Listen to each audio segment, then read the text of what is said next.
ఎందుకు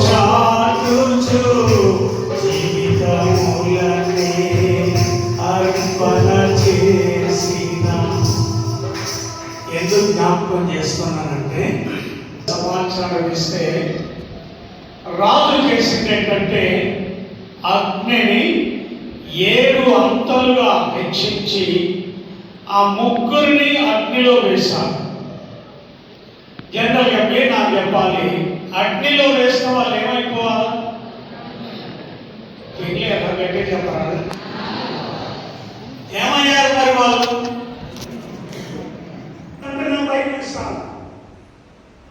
నా బైబిల్ నాకు ప్రాణం, నాకు ప్రియం. మీరు చూడగలిగితే ఏముంది అందులో? ఇలా చెప్పరాదు. రాయకపోతే మీ గురించి రాయలే, మోదోస్ గురించి రాయలే.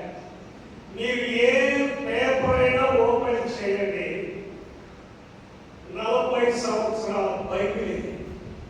దేవుని స్తోత్రం చెప్తున్నాం. నా బైబిల్ నాకు ప్రాణం. ఏ పేపర్ అట్లా టర్న్ చేసినా కానీ దేవుడు ఒక అద్భుతమైన సందేశాన్ని నాకు ఇచ్చాడు. బోధ సామాన్యమైన బోధ కాదండి. డయాసిస్లో ఉన్న ప్రతి సంఘాన్ని తిరగాలి. ప్రతి సంఘ పెద్ద 1000 మంది పెట్టండి, పేరు పెట్టి పిలుస్తారు. ఎందుకో తెలుసా? సువార్తను ప్రకటించడానికి దేవుడు కృప ఇచ్చాడు. దేవుని స్తోత్రం చెప్తున్నాను. ఏంటో తెలుసా? యేసయ్య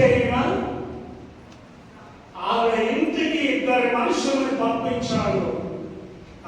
నన్ను, నా ఇంటి వారిని రక్షించండి. కూర్చున్న మనం అందరము దేవుని అడగాలి, దేవా నా నేత్రాలు తెరవమని. ఇంకో మాట చూడాలి. లూకా సువార్త 24వ అధ్యాయం 32వ వచనం. అప్పుడు వారు ఆయన త్రోవలో మనతో మాట్లాడచ్చు, లేఖనములు మనకు బోధపరుచుచున్నప్పుడు మన హృదయం మనలో మండుచున్న లేదా అని ఒకరితో ఒకరు చెప్పుకునేది. లేఖనములు మనకు బోధపరుచుచున్నప్పుడు అంటే లేఖనములను మన దగ్గరికి పంపిస్తూ ఉంటాడు. ఎలా పంపిస్తారో తెలుసా? ఎలా పంపిస్తారంటే, ఈ మధ్యలో ఒక ఆయన మాట్లాడడం మొదలు పెట్టారు. ఈ బిషప్ గారు పోయి కుర్చీలో కూర్చోగానే ఆ కుర్చీ ఇరిగిపోయింది. నేను మళ్ళీ చెప్తాను, నాకు కోపం వచ్చేటట్టు చేయదు.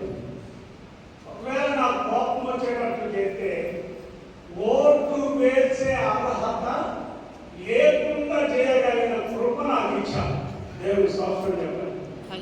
నేను ఎన్ని చేసినా, ఏది చేసినా దేవుడు నాకు ఇచ్చిన కృప ఏంటంటే, నా సంఘాలను క్షేమకరమైన మార్గంలో నడిపించడానికి just I'm here to guide you in a positive way. యేసు తన మార్గంలో నడిపించడానికి మన నేత్రాలను తెరుస్తూ ఉంటాడు. యెహోవా సంపూర్ణను నిందగా. అప్పుడు సిప్పోరా దేవుని సన్నిధిలో ప్రార్థన చేసుకునగా, దేవుడు మోషేను సంపూర్ణిస్తున్నామని దర్శనమందు చూసి వెంటనే వెళ్ళి పలుగురాయిని తీసి కుమారుడికి సున్నతి చేసి భర్తతో చెప్తుంది, నిజంగా నీవు నాకు రక్త సంబంధమైన పెనిమిటివి. నేను స్తోత్రం చెప్తా. ఎవరన్నా నల్లదే, నల్లదుంది, రూపు బాగుంది, దేవుల్లో శరీరం నలుపుగా ఉంది, కానీ ప్రార్థన చేయగలిగిన కృప దేవుడు సంపూర్ణకి ఇచ్చాడు. ప్రార్థన ద్వారా భర్తను, కుమారుని, కుటుంబాన్ని రక్షించుకొని 6 లక్షల మంది ఇశ్రాయేలులను దాస్యంలో నుండి విడిపించడానికి దేవుడు మోషేకు కృప ఇచ్చాడు. ఇదే కాలం మన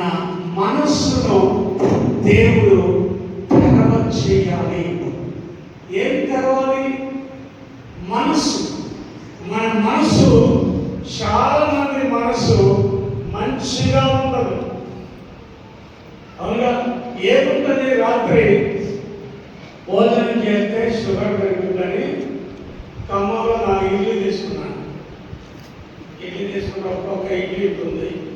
ఎందుకురా ఇడ్లీ తెచ్చారు, 2 సరిపోతాయిగా అంటే పృథ్వీరాజు అన్నాడు, ఏమన్నా కానీ తినండి తండ్రి గారు, భోజనం చేయరుగా.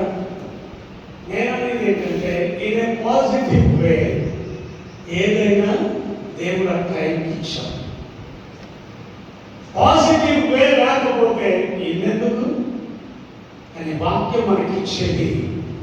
ఆయన మన మనస్సును తెరించి వాక్యాన్ని అర్థం చేసుకోవడానికి దేవుడు కృప ఇచ్చాడు. ఇంకొక మాట చూద్దాం.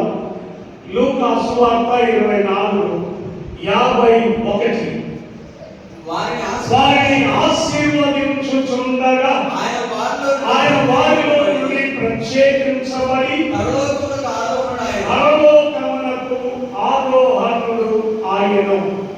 ఇప్పుడు మన నేత్రములు తెరవబడాలి అనంటే, ఎందుకు తెరవబడాలి అనంటే ఆయన వారి ఎదుటనే ఆరోహణమాయను.